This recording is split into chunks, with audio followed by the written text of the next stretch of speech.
E o mesencéfalo é esse pedacinho aqui do tronco encefálico, né? Ele vai estar entre o diencéfalo, que está acima dele, e abaixo dele a gente vai ter a ponte.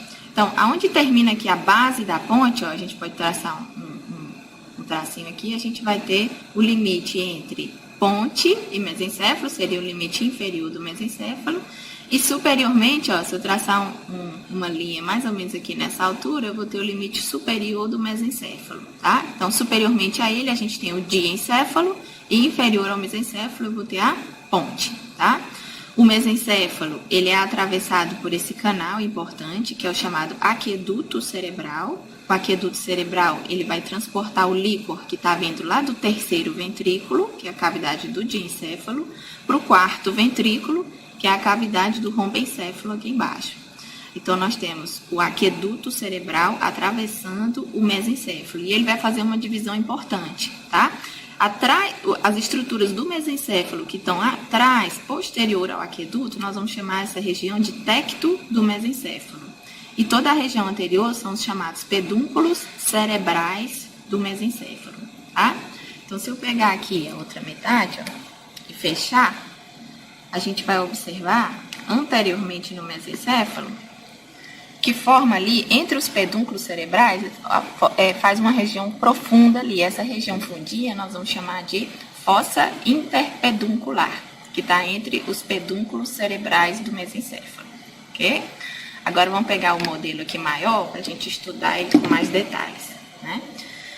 Então, nesse modelo maior, aqui está mostrando um pedacinho da região anterior do mesencéfalo, né? Aqui a fossa interpeduncular. Lá na fossa interpeduncular, a gente encontra o terceiro par de nervos cranianos, que é o chamado nervo oculomotor. O nervo oculomotor é um nervo importante que vai inervar o globo ocular. Ele inerva músculos extrínsecos do globo ocular, que vão participar da movimentação do olho.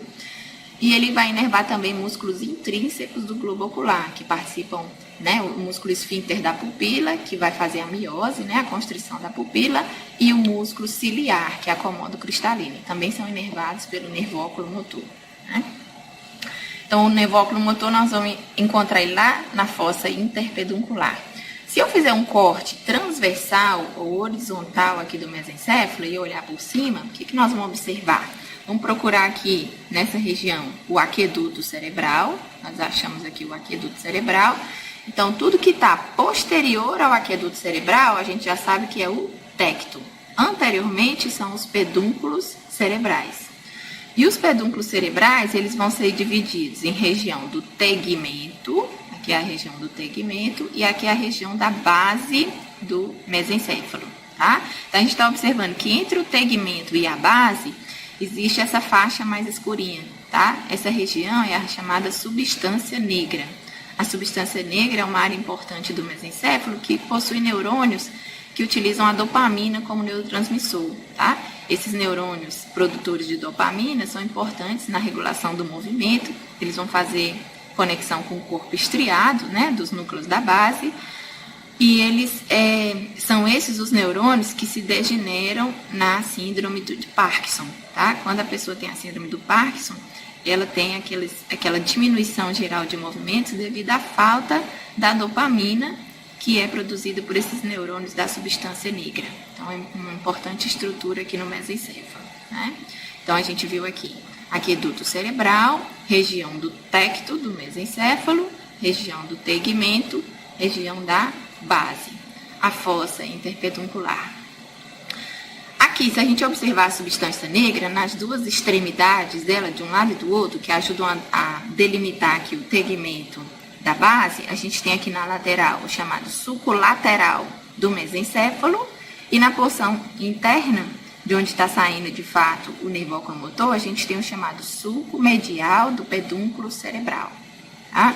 Então, sulco lateral do mesencéfalo e sulco medial do pedúnculo cerebral, ajudando a mostrar aí os limites da substância negra e a divisão entre a base e o tegmento do mesencéfalo, né? Também na região do tegmento do mesencéfalo, a gente tem um núcleo chamado núcleo rubro, tá? Aqui está em amarelo, não sei porquê, ele deveria estar em vermelho, né? O núcleo rubro, ele possui neurônios que vão formar uma via descendente da medula espinhal chamada via rubro-espinhal, né? Uma via motora que sai aqui do núcleo rubro e vai em direção à medula espinhal, né? Então, essa é a região anterior e a região a gente observou o mesencéfalo anteriormente e também em corte transversal, tá? Eu vou colocar ele aqui no lugar rapidinho, só pra gente observar, vou virar ele aqui, ó, só pra gente observar uma estrutura que tem lá no alto da fossa interpeduncular. Acho que vai ficar um pouquinho difícil de ver, mas no alto da fossa interpeduncular a gente tem uma região que é cheia de furinhos, tá? Essa região cheia de furinhos é a chamada substância perfurada anterior. Lá na substância perfurada anterior, eu tenho furinhos que vão dar passagem para raminhos de vasos sanguíneos que vão inervar o cérebro. Inervar não, né? Vão fazer a vascularização arterial do cérebro. Vamos observar a região posterior do mesencéfalo, né? A gente já estudou o mesencéfalo visto anteriormente, já estudamos ele em corte transversal. A gente localizou o aqueduto cerebral, então atrás do aqueduto cerebral, tudo que está aqui é o tecto do mesencéfalo, tá? No tecto do mesencéfalo nós temos 4 estruturas arredondadas, chamadas corpos quadrigêmeos, que são 2 colículos inferiores, né? Tudo que tem de um lado do tronco encefálico vai ter igualzinho do outro lado, né? Aqui, para fins didáticos, ele está mostrando só de um lado. Então, eu tenho aqui o colículo inferior, que é uma estrutura relacionada à via da audição, e o colículo superior, que é uma estrutura relacionada à via da visão, tá? Participa de alguns reflexos importantes no controle do olho. Então, a gente vai ter aqui colículo inferior e o seu braço do colículo inferior. Nós temos o colículo superior e o braço do colículo superior, que está um pouco escondidinho aqui, né? Esses 2 braços, eles vão em direção a 2 estruturas que pertencem ao tálamo, tá? Logo acima do mesencéfalo, a gente sabe que está o tálamo, né? E aqui no plano mediano, a gente encontra essa estrutura, que é o chamado corpo pineal, ou glândula pineal, que também já não pertence ao mesencéfalo. O corpo pineal é uma glândula que vai pertencer ao diencéfalo, e nós vamos comentar sobre ela depois, tá?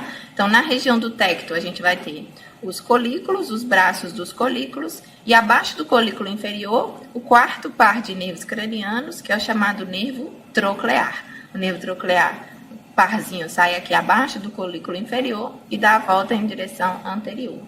O nervo troclear inerva apenas um músculo, que é o músculo oblíquo superior do olho, tá? Então, a gente observou que nós vamos ter 3 pares de nervos cranianos que vão participar da movimentação do globo ocular. Que são esses 3? O oculomotor, o troclear e o abducente, né? O oculomotor inerva a maioria dos músculos extrínsecos. O abducente vai inervar o músculo reto lateral do olho e o troclear vai inervar o músculo oblíquo superior do olho.